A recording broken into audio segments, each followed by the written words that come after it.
जिंदगी। और उसके बाद एक मिसरा है, चाहे जिस नाम से पुकारो मुझे, चाहे जिस नाम से पुकारो मुझे, जिंदगी हूँ तुम्हारी गुजारो मुझे, जिंदगी हूँ तुम्हारी गुजारो मुझे। बहुत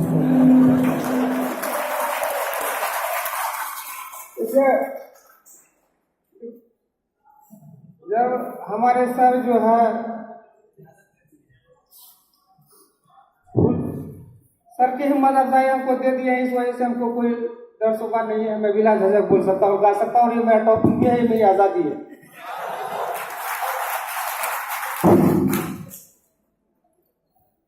अपने रुखसार पे जुल्फों का परा रहने दो, अपने रुखसार पे जुल्फों का परा रहने दो, यूं ही महताब घटाओं में छुपा रहने दो, यूं ही महताब घटाओं में छुपा रहने दो, जी में आता है जमाने से छुपा लूं तुमको, लेके आगोश में सीने से लगा लूं तुमको, दिल में जज्बात का तूफान मचा रहने दो, दिल में जज्बात का तूफान मचा रहने दो, रेशमी जुल्फों का हट जाना कयामत होगा, रेशमी जुल्फों का हट जाना कयामत होगा, चांद सी चांद का टकराना कयामत होगा, चांद बदली में छुपा है छुपा रहने दो, चांद बदली में छुपा है छुपा रहने दो, मेरी दुनिया मोहब्बत का गुलिस्तां तुम हो, मेरी दुनिया मोहब्बत का गुलिस्तां तुम हो, जिसको बड़ी प्यार से पाला वो अरमां तुम हो, ये भरम मेरा बना है बना रहने दो, ये भरम मेरा बना है बना रहने दो, अपने रुखसार पे जुल्फों का परा रहने दो, अपने रुखसार पे जुल्फों का परा रहने दो, मांग फूलों से तुम्हारी भर दूंगा उस दिन, मांग फूलों से तुम्हारी भर दूंगा उस दिन, शौक नजरों से तुमने देखा जिस दिन, मुस्कुराने का ये अंदाज बना रहने दो, मुस्कुराने का ये अंदाज बना रहने दो, कोई भी शे का जमाने में तलबगार नहीं, कोई भी शे का जमाने में तलबगार नहीं, साथ हो तुम तो जमाने भी दरकार नहीं, मुझको दीवाना बनाया बना रहने दो, मुझको दीवाना बनाया बना रहने दो। अपने रुखसार पे जुल्फों का पता रहने दो।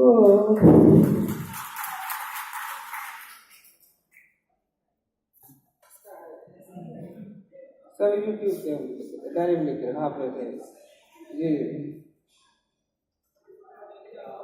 सर, और मकान में दे देगा आप लोग के लिए बोलने के लिए बाद में।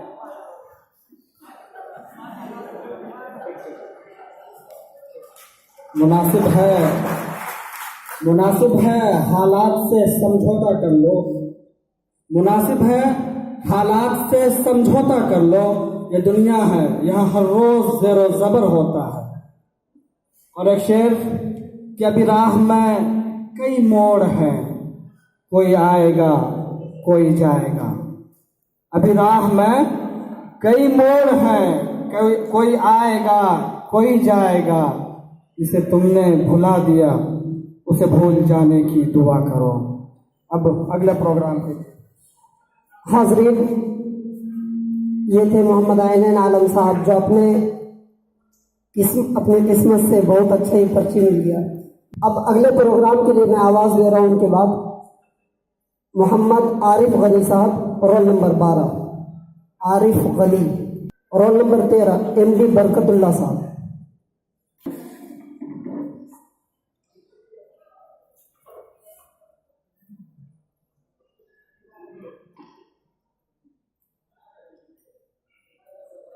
मैं आप तमाम सबसे पहले मैं अपने असातिज़ा इकराम का बेहद शुक्रगुजार हूँ जिन्होंने हर मोड़ पर मेरी हिम्मत अफजाई की और आज मैं अपने कोर्स को कंप्लीट करने जा रहा हूँ।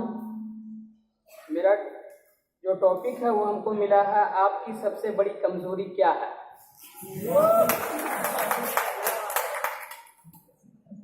कमज़ोरी तो मेरे अंदर बहुत ज़्यादा है, क्योंकि मैं इस चीज़ को अच्छे से जान सकता हूँ। मेरे अंदर बहुत ज़्यादा कमी है और मेरे अंदर बहुत ज़्यादा कमज़ोरी भी है, लेकिन मुझे समझ में नहीं आ रहा कि मैं अपनी किन किन कमज़ोरियों को यहाँ पे बयान करूँ।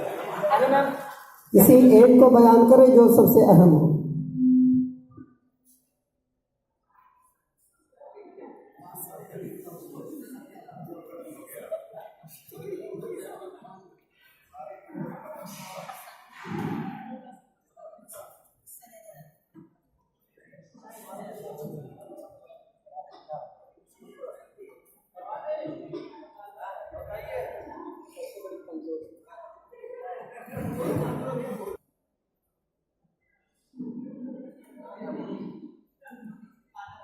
जल्द मतलब जज्बाती हो जाते हैं, ये सबसे बड़ी कमजोरी है कि आदमी को फौरन जज्बाती नहीं होनी चाहिए। किसी भी चीज़ को पहले सोचना चाहिए, समझना चाहिए, फिर मतलब आगे पीछे क्या होगा वो आदमी को वो सोचना चाहिए। लेकिन ये मेरे अंदर बहुत बड़ी कमजोरी है कि कोई भी काम हम करते हैं तो हम दूर, जिसको बोले हिंदी में दूरदृष्टि, मतलब जो क्रिएटिव जो थिंकिंग होनी चाहिए कि आगे इसका मतलब क्या हासिल है और मतलब इससे हमको कितना बड़ा नुकसान है, ये सब चीज़ हम नहीं सोच पाते हैं। सोचते हैं जो होगा देखा जाएगा, ये गलत है। इस वजह से क्योंकि इंसान को कोई भी कदम उठाना चाहिए तो वो आगे पीछे हर तरफ से सोच के किसी भी कदम को अंजाम देना चाहिए। बस मैं यही कहना चाहूँगा। उनके बाद हैं मोहम्मद हामिद, रोल नंबर 15। उनकी गैर मौजूदगी में MD हंजला, रोल नंबर 16, ये भी गायब हैं। उनके बाद मोहम्मद जमाल मुस्तफ़ा, रोल नंबर 17।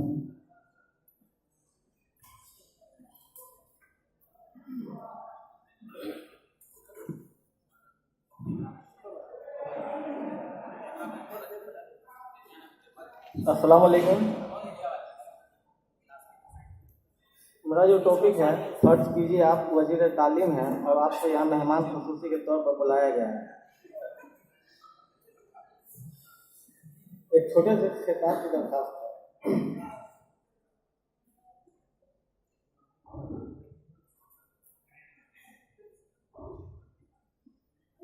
जी, सबसे पहले मैं ये बोलना चाहूँगा कि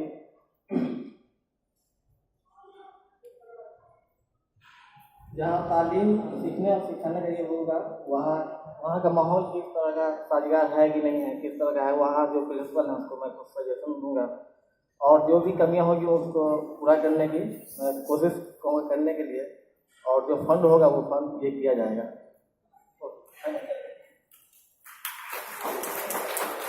बहुत खूब। आइए उनके बाद हम आवाज़ देंगे मोहम्मद मुख्तार आलम को, रोल नंबर 19। मोहम्मद मुख्तार आलम। उनके बाद हैं मोहम्मद नूर आलम, रोल नंबर 20।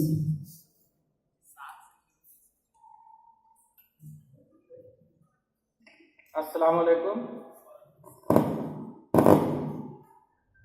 यहाँ पे स्टेज पे बैठे हमारे तमाम उस्ताद और यहाँ पे हमारे जितने भी साथी हैं उन लोगों को सबसे दिल की गहराइयों से मुबारकबाद दे रहे हैं और फख्र महसूस ये कर रहे हैं आज कि हमारा भी डिसर्टेशन क्लियर हो गया, मतलब एमएड क्लियर हो गया है। और दूसरा जो हमको टॉपिक मिला है वह आपकी एक मजबूत पहलू क्या है। तो मजबूत पहलू तो बहुत कम है, लेकिन उनमें एक बहुत मजबूत पहलू है मेरे पास, जिसकी बिना पे अभी तक हमने बहुत कुछ किया है। शायद उन चीज़ों को यहाँ पे तफसील से बताना मुनासिब नहीं समझता हूँ, लेकिन उन मजबूत पहलू में एक पहलू मेरे पास है सेल्फ कॉन्फिडेंस। किसी भी काम को करने से पहले अपने आप को हम पहले सेटअप करते हैं अपने आत्मविश्वास को, अपने सेल्फ कॉन्फिडेंस को। और ये एक ऐसी चीज है जिसके बिना पर इंसान चाहे बड़ी से बड़ी मुसीबत हो या बड़ा से बड़ा काम हो या और भी बड़ी से बड़ी कोई चीज हो, जिसको बआसानी अचीव कर लेता है। मजबूत पहलू में अगर आपके पास सेल्फ कॉन्फिडेंस है, हमने अभी तक जो देखा, ये मेरा अपना तज्जिया है कि अगर आपके पास सेल्फ कॉन्फिडेंस है तो दुश्वारियां जितनी भी हो, मुश्किलें जितनी भी हो, इन सेल्फ कॉन्फिडेंस के यहाँ पे वो बहुत कम पड़ जाती है। इसलिए मेरी सबसे मजबूत पहलू सेल्फ कॉन्फिडेंस है। ठीक है, शुक्रिया। उनके बाद मोहम्मद नूर आलम। Mohammad Noor Alam, roll number 20। उनके बाद हैं एमडी सआदत हुसैन साहब, रोल नंबर 21। सआदत हुसैन साहब के बाद सबा करीम, रोल नंबर 22।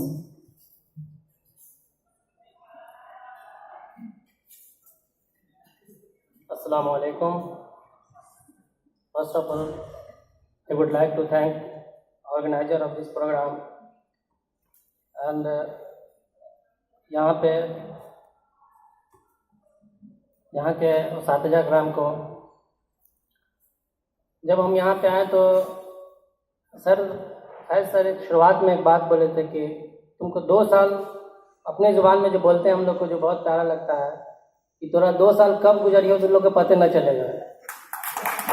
सच बात है कि आज वो फील हो रहा है कि मतलब कैसे गुजरा, कैसे चला गया, और ये अपने आप को इवैल्यूएट करने का टाइम है कि हमने इस 2 साल में खुद के अंदर क्या क्या चेंजेस लाए और क्या हासिल हो और आगे कैसे इसको यूटिलाइज करेंगे।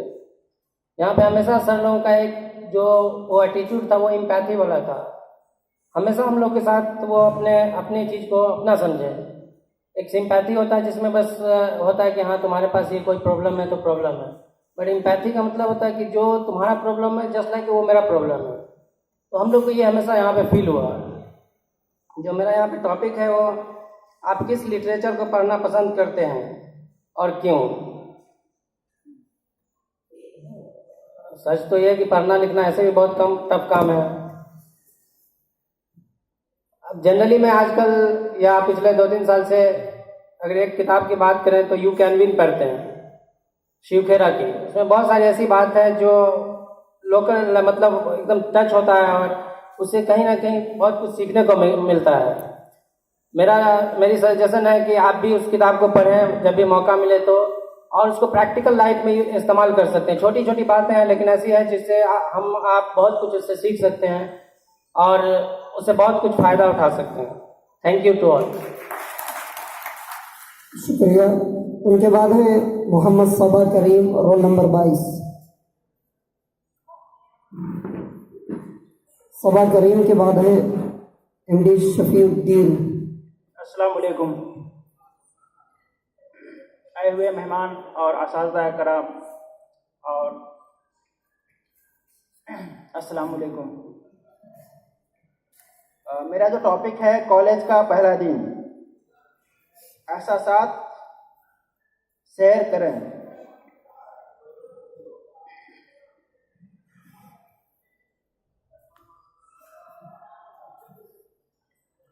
सबसे जब पहला दिन जब कॉलेज आए थे तो मैं यानी क्लास उसमें शुरू हो गई थी, 2-3 दिन के बाद मैं यहाँ आया था। तो सबसे पहले क्लास लेने जो आए थे, पहला और फर्स्ट क्लास आए थे, वो आफ्ताब अहमद अंसारी सर आए थे। तो उन्होंने आए तो सबसे पहले हमको पहले खड़ा किए, हम खड़े हुए तो उन्होंने मेरा इंट्रोडक्शन लिए कि तुम आज पहला बार नज़र आ रहे हो, तो मैं अपने बारे में बताए उनको।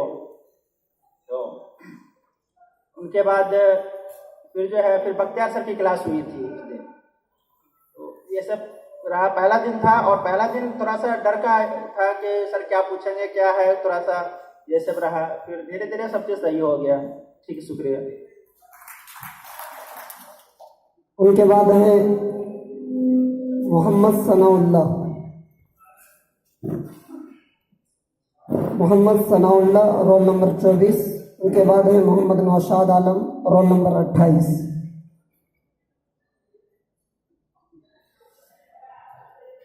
अस्सलाम वालेकुम। यहाँ जब टॉपिक वाली बात हुई तो हमारे भाई पहले ही बोल दिए कि सिर्फ एक टॉपिक मिलेगी और उसके अलावा कोई चारा नहीं है। यहाँ तो देखते हैं केबीसी में भी 3-3 ऑप्शन मिलते हैं, लेकिन यहाँ हम लोग एक टॉपिक में बंद गए हैं। मैं टॉपिक से पहले आपको सर से इजाज़त चाहेंगे कि हम 2-3 दिन पहले सोचे हुए थे कि कुछ अपने बारे में शेयर करें। जब हम बीएड मानो सिटी दरभंगा 2014-15 में किए थे यहाँ, तो जब हम यहाँ पहली बार आए तो साइकोलॉजिकल फोर्स मेरे अंदर बहुत ज़्यादा थी। और हकीकत बता दें तो ये बीएड जो है कि मेरे अबू बोलते थे कि तुम पैसा लगे पैसा दे के कर लो, कहीं से अच्छा रहेगा, डिग्री है। तो हम बोलते थे नहीं, मेरे भाईजान बोले मानू से करो, क्योंकि वो 12-13 में यहाँ से किए थे। तो हमने यहाँ बीएड किया। और ईमानदारी जानिए कि मुझे उर्दू कुछ भी नहीं आती थी, और मैं अक्सर दूसरों को खत पढ़ते या लिखते हुए, उर्दू लिखते हुए देखते थे, या फिर जमात में भी जाते थे। हम बचपन से शौक है जमात में जाने के, अच्छे दिन के बाद सीखने की।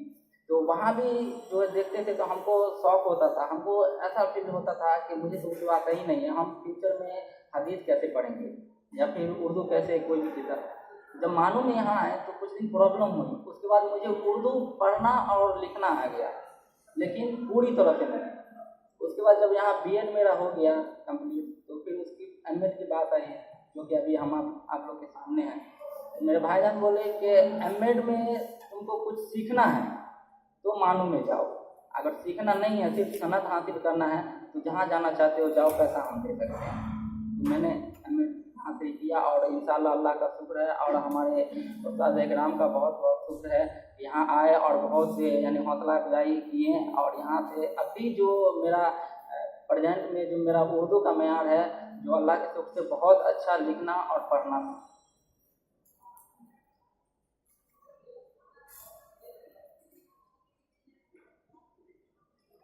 मेरा जो टॉपिक है इसमें है, अगर आपके पास एक दुआ हो तो आप क्या मांगेंगे।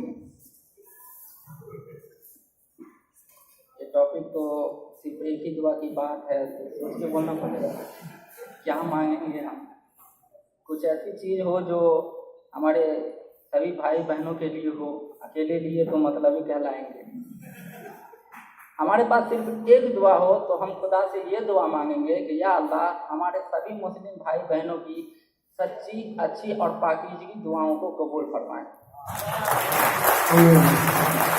आइए इनका नाम है मोहम्मद नौशाद आलम, रोल नंबर 28।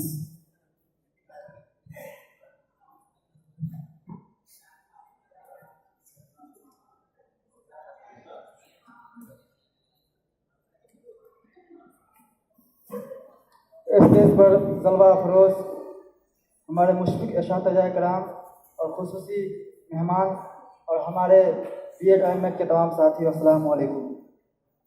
आज का मेरा टॉपिक है अपनी ज़िंदगी का वह वाक़या बताएं जिसमें आप हंसते हंसते लौटपट हुए होंगे। ज़िंदगी में ऐसे बहुत सारे वाक़यात हुए हैं जिसमें हमने बहुत सारी खुशी का मुजाहरा किया है। उसमें से एक मेरे डिजर्टेशन के ताल्लुक़ से है। मेरा एक साथी फजलुल्लाह था, हम दोनों वो भी अहमद में एडमिशन लिया हुआ था और हम भी उस टाइम में लिए हुए थे। हम दोनों एक ही जिला के थे और एक ही रूम पार्टनर भी थे। वो फर्स्ट सेमेस्टर में ही एमएड छोड़ दिए। उस टाइम में हमको बहुत तकलीफ हुई। उसके बाद हमारा एक साथी अलाउद्दीन भाई और आनैन भाई हमको बहुत हौसला अफजाई किए। उस वक्त बताया कि यार तुम कर लो ना, फजलुल्लाह छोड़ते तो क्या बात है, तुम कर लो। हमने अपनी है न लगन और मशक्क़त से एमएड को क्लियर किया, एमएड को किया और उस वक्त बहुत खुशी हुई। वो कल की खुशी थी। मतलब हम जैसे नाचीज़ बंदे को एमएड की डिग्री मिल जाएगी, ये सबसे बड़ी मेरी खुशी है। बहुत खूब। आइए उनके बाद हम आवाज़ देंगे मुसर्रत फैज़ी, रोल नंबर 29। मुसर्रत फैज़ी के बाद नाम है मुसर्रत परवीन, रोल नंबर 30।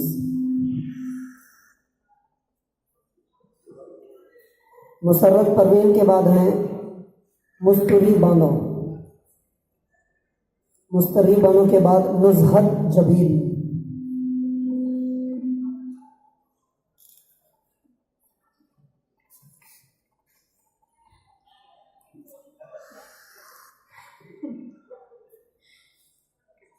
अस्सलाम वालेकुम। सबसे पहले तो मैं अपने यहाँ डाइस पर बैठे हुए अपने मेहमान फतेह सर का शुक्रिया अदा करना चाहती हूँ। फिर डाइस पे बैठे हुए फैज़ अहमद सर का, अपने सुपरवाइजर डॉक्टर जफर इकबाल जहरी सर का और अपने सभी साथी हैं। और उसके बाद अपने जूनियर्स का, जिन लोगों ने हम लोगों को आज इस प्रोग्राम में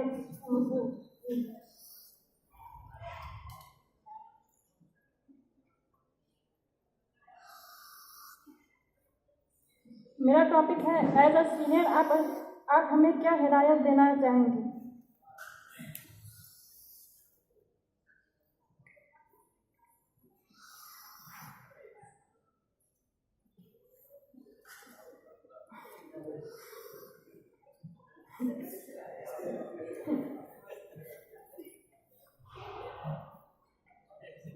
सर मैं सबसे ये कहना चाहूँगी कि मतलब जो गलतियाँ हम लोग से हुई होंगी कोई भी वो इन लोगों से ना हो। डिसर्टेशन में हम लोग से बहुत सारी गलतियाँ हुई हैं, मतलब हम लोग टाइम पे बहुत कुछ नहीं कर पाए। तो जैदी सर का हम लोग का साथ रहा, तो हम लोग हमेशा हम लोगों ने साथ दिया। और कल जैसे मुश्किल घड़ी में भी जब मेरा बहुत कुछ नहीं हुआ था तो उन्हीं की वजह से मेरा वाइवा हो पाया। तो अपने सिर्फ सॉरी से ये कहना चाहूँगी जूनियर से भी कि वो लोग ऐसी कोशिश करें कि उनका सब कुछ वक्त पे हो जाए और उनको किसी की भी मदद की ज़रूरत ना पड़े और सब कुछ अपने हिस्से कर पाए। उसके बाद सबसे पहले जफर सर का बहुत ज़्यादा शुक्रिया अदा करना चाहूँगी कि उन्होंने कल मेरा बहुत ज़्यादा साथ दिया। जब एक्सपर्ट सर मेरा ये एक्सेप्ट करने के लिए तैयार नहीं थे कि इस पर ट्रेस नहीं था, तो उन्होंने मेरा बहुत ज़्यादा साथ दिया। Thank you sir. शुक्रिया। आइए उनके बाद आवाज़ देंगे नुज़हत जबील को, रोल नंबर 32। नुज़हत जबील के बाद राबिया अंजुम, रोल नंबर 33। मोहतरम सदर मजलिस, काबिल प्रिंसिपल साहब, मुश्किल असातिज़ा और साथियों, अस्सलाम वालेकुम।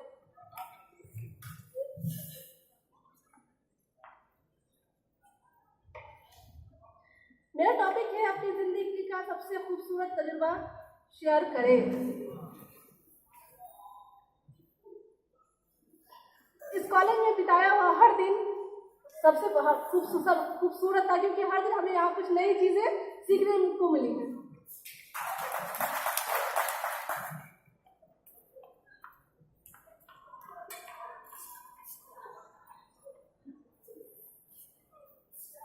आइए उनके बाद राबिया अंजुम रोल नंबर 33। राबिया अंजुम के बाद में सादिया परवीन रोल नंबर 34।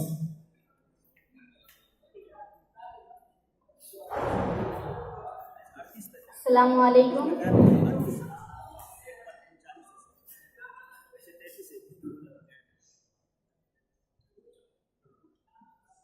सबसे पहले मैं आप लोग को एक शेर सुनाना चाहती हूँ। बज़्मी निशात आज दो आलम पे छा गया, बज़्मी निशात आज दो आलम पे छा गया, जिस दिन का इंतज़ार था वो दिन भी आ गया। मेरा टॉपिक है बचपन की कोई ऐसी शरारत जिसकी वजह से आप जाने जाते हैं।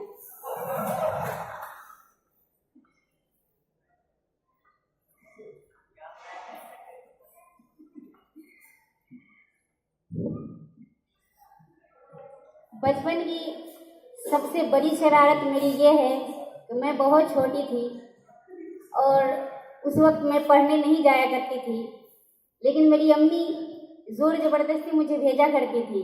एक रोज़ क्या हुआ कि मैं बोली कि आज मैं नहीं जाऊंगी, आप ही नहीं जा रही हैं, इस वजह से मैं भी नहीं जाऊंगी। तो मेरी अम्मी बोली कि देखो बेटा कि अगर आज तुम नहीं जाओगी और कल तुम्हारी आप ही तुमसे ज़्यादा कामयाब हो जाएंगी तो तुमको ज़्यादा सदमा होगा। इस बात का मुझे अब तक फ़ख्र है मेरी अम्मी की इस बात पर कि अम्मी ने मुझे रहनुमाई की और आज हम इस पोस्ट पे हैं माशाल्लाह। शुक्रिया आप लोगों का बहुत।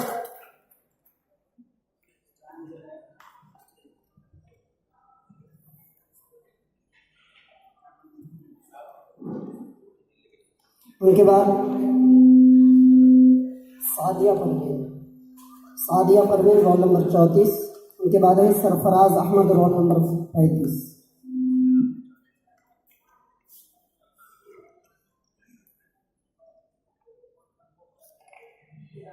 अस्सलाम वालेकुम। मेरा टॉपिक है किसी उस्ताद की नकल करके दिखाना।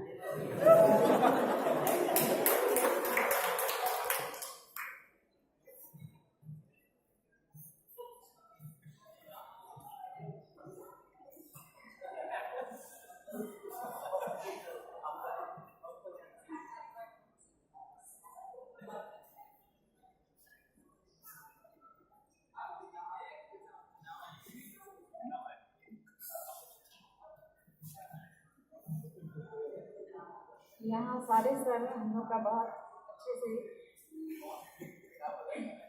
यहाँ सर का हम लोग मेरे बहुत अच्छे से कॉपरेट मिला और जो भी फैट सर क्या नकल करते हैं।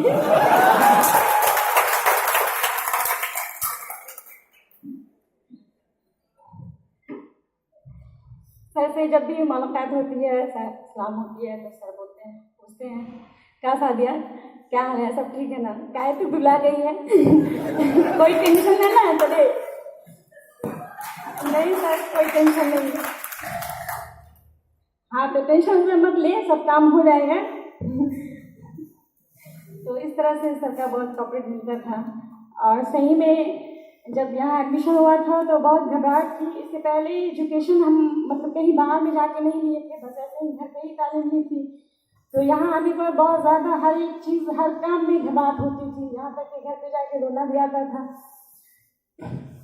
लेकिन बहुत अच्छे से ये सब काम हो गया। खासकर डिजर्टेशन में हमारे फखरुद्दीन सर मेरा बहुत साथ दिए और मेरा ये काम अच्छे से हो गया।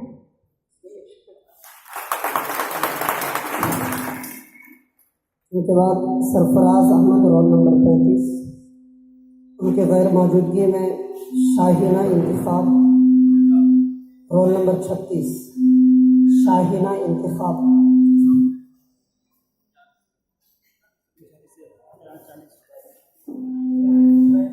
शाहीना इंतखाब के बाद सूफिया नाज। उनके बाद है सूफिया नुसरत। आखिर में है मोहम्मद जहांगीर। मोहतरम सदर मजलिस, मुअज़्ज़ज़ प्रिंसिपल सर और मुशफ़िक़ उस्ताद किराम और अज़ीज़ साथी, अस्सलाम वालेकुम रहमतुल्लाहि व बरकातुहू। आज का ये वाक़ा रुख़्सत होने वाले तलबा के लिए बहुत अहम होता है। ऐसे मौके पर अमूमन तलबा अपने तजुर्बात शेयर करते हैं अपने जूनियर साथियों से, तो खैर ये है तो अच्छी बात है। मेरा जो टॉपिक है वो है कि अपनी लाइफ की 3 मिस्टेक्स बताएं।